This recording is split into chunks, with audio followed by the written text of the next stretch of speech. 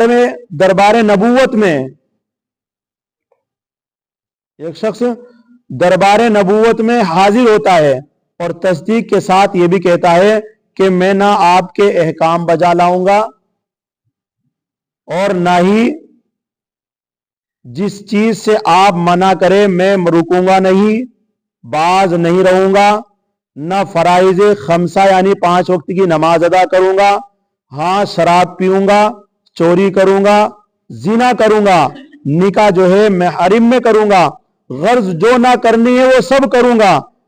کیا ایک لمحے کے لیے بھی کوئی شخص اسے تصور کر سکتا ہے کہ یہ مومن ہے؟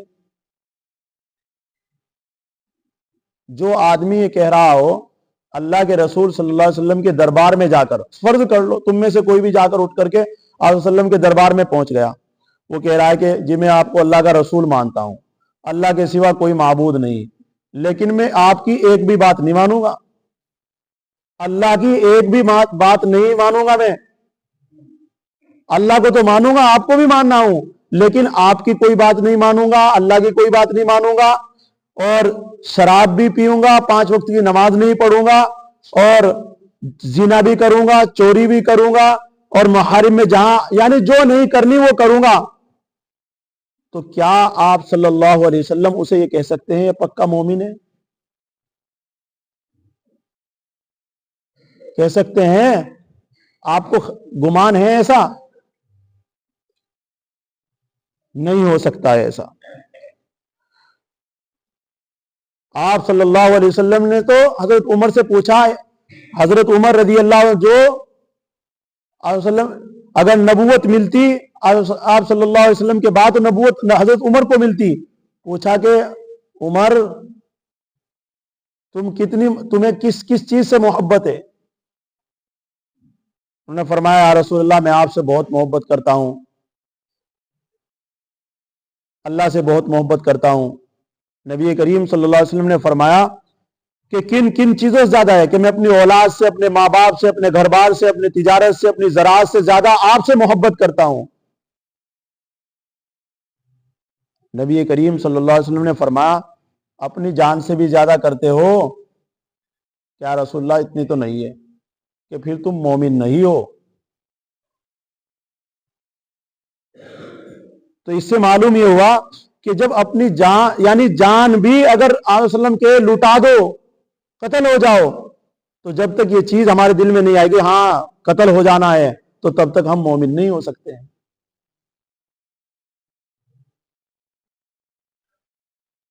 تو کیا فرمایا دیکھیے، تو وہ آدمی کہہ رہا ہے کہ آپ جن چیزوں سے منع کریں گے میں منع نہیں رکوں گا، باز نہیں رہوں گا، نہ نماز پڑھوں گا، نہ شراب بھی پیوں گا، زنا چوری سب کچھ کروں گا۔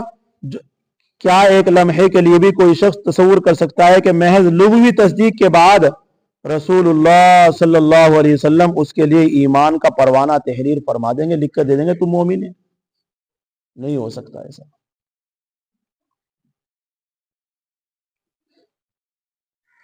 ایسے ہی فرمایا کیا ہے؟ فرمایا کہ محض لغوی تصدیق کے بعد رسول خدا صلی اللہ علیہ وسلم اس کے لیے ایمان کا پروانہ تحریم فرماویں گے، اس کی شفاعت کا وعدہ فرما لیں گے، جہنم سے نجات ابدی کی بشارت سنا دیں گے، یا یہی جواب دیں گے کہ تو صرف کافر نہیں بلکہ بدترین کافر ہے؟ کیا کہیں گے ہمارے نبی؟ تو کافر ہی نہیں، تو بدترین کافر ہے۔ اور ہم جو ہے نہ نماز کی پرواہ، نہ کوئی فرما برداری نہیں، اور اپنے آپ کو میں مسلمان ہوں۔ اور یہاں کیا فرما رہے ہیں؟ یوں کہہ رہے ہیں کہ آپ وسلم یوں کہیں گے کہ تو کافر ہی نہیں بلکہ پکا کافر ہے، تو پڑھے مجھے مانتا ہے، اللہ کو بھی مانتا ہے، لیکن میری نہیں مانتا اور اللہ کی نہیں مانتا، تو کافر ہی نہیں بلکہ پکا کافر ہے، بدترین کافر، کافروں میں بھی سب سے اوپر درجے کا کافر۔ تیرا یہ ایمان نہیں بلکہ یہ ایک مذاق ہے۔ کیا ہے؟ یہ ایمان نہیں ہے تیرا کہ مجھے ماننا ہے اور اللہ کو ماننا ہے، یہ تیرا ایک مذاق ہے، استہزاء ہے تیرا، بلکہ تکذیب کا بھی بدترین مظاہرہ ہے۔ اگر یہ بھی ایمان ہے تو پھر ابلیس کے ایمان میں کیا فرق ہے اور تیرے ایمان میں؟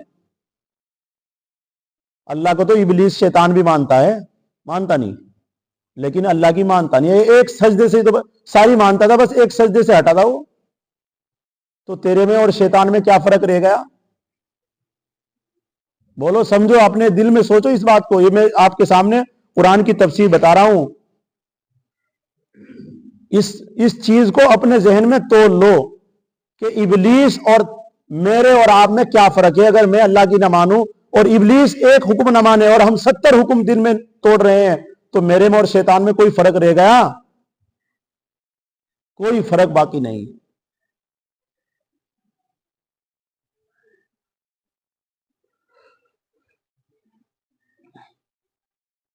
فرمایا کہ پھر اگر یہ بھی ایمان ہے تو پھر ابلیس کے، شیطان کے ایمان میں کیا کسر تھی جس نے صرف ایک ہی سجدے کا انکار کیا تھا؟ پھر قرآن کریم نے کیوں اس کو کافروں میں شمار کر لیا؟ قرآن نے اسے کافروں میں شمار کیوں کر لیا؟ وہ تو ایک سجدہ کرتا نہیں۔ اگر مولانا موصوف رحمت اللہ علیہ لکھتے ہیں، حضرت استاد حضرت علامہ انور شاہ کشمیری رحمت اللہ علیہ فرماتے تھے کہ ایمان کا ترجمان جاننا، یقین کرنا، تصدیق کرنا یہ اچھا نہیں ہے۔ ان تراجم سے ایمان کی پوری حقیقت واضح نہیں ہوتی ہے، بلکہ صحیح ترجمہ ایمان کا ماننا ہے۔ صحیح ترجمہ ایمان کا کیا ہے؟ ماننا، جاننا اللہ کو، یقین کرنا اللہ کا، یا دل سے تصدیق کرنا. ہاں دل سے تصدیق کرنا اللہ ایک ہے، یہ ایمان کا ترجمہ صحیح نہیں ہے جو آپ لیے بیٹھے ہیں. ایمان کا ترجمہ، ایمان کا ترجمہ کیا ہے؟ ماننا. بس اللہ کی مان لے. اب تجھے چاہے وہ اچھی لگ رہی ہو چاہے وہ بری لگ رہی ہو، لیکن ماننا پڑے گا. یہ ہے ایمان.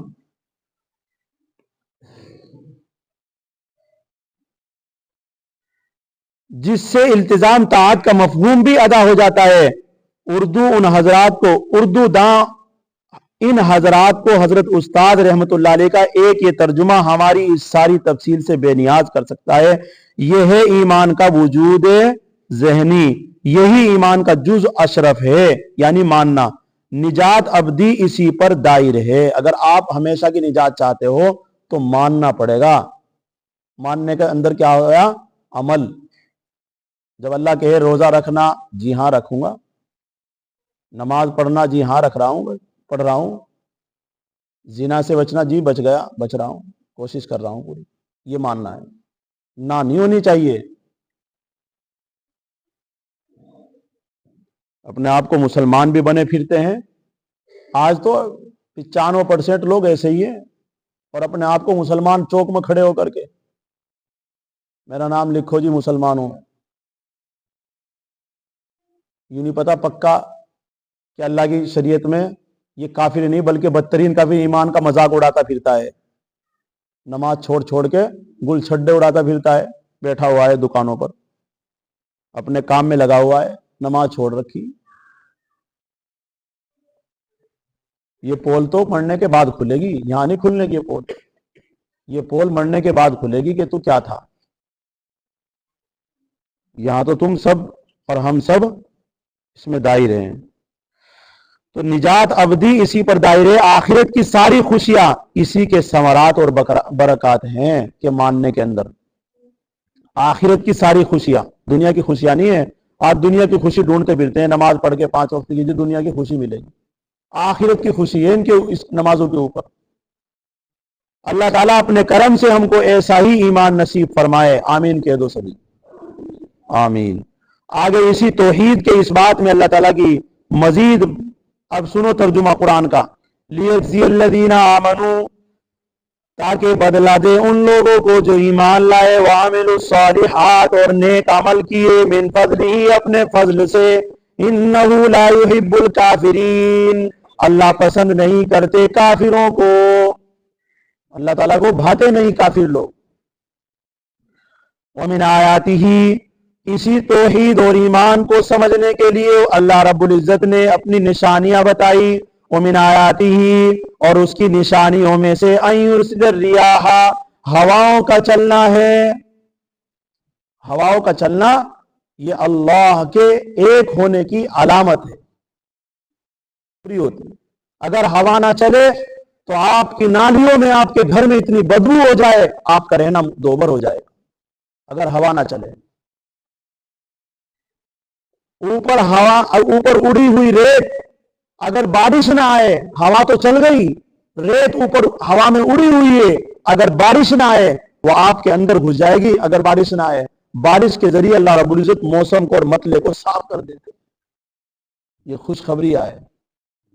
یہ کون کرتا ہے؟ اللہ کرتا ہے. وَلِيُذِيقَهُم مِّن رَّحْمَتِهِ، اور تاکہ تمہیں چکھائے اپنی مہربانی میں سے. جب ہوا چلتی ہے تو اللہ کی مہربانیاں، اللہ کی رحمتیں بارش کی شکل میں اور بدبودار چیزوں کے ختم ہو جانے کی شکل میں آپ اس کا مزہ لوٹتے ہیں نہیں؟ جب ہوا چلتی ہے کتنا مزہ آتا ہے. گرمی پڑی ہوئی ہے شدت کی بہت خطرناک، اور اللہ رب العزت اس کی پھر ٹھنڈی ٹھنڈی ہوا چلائے، کتنا مزہ آتا ہے. تو اس کو کہہ رہے ہیں تاکہ تم کو چکھائے اپنی مہربانی کو. وَلِتَجْرِيَ الْفُلْكُ بِأَمْرِهِ، آگے فرما رہے ہیں کہ تاکہ کشتیاں چلے اس کے حکم سے. یعنی ہوا اگر چلے گی تو کشتیاں بھی چلے گی. پہلے اب تو اسٹیم پاور کی چل رہی ہے کشتیاں، پہلے اسٹیم پاور کی نہیں تھی، وہ ہواؤں سے ہی چلتی تھی.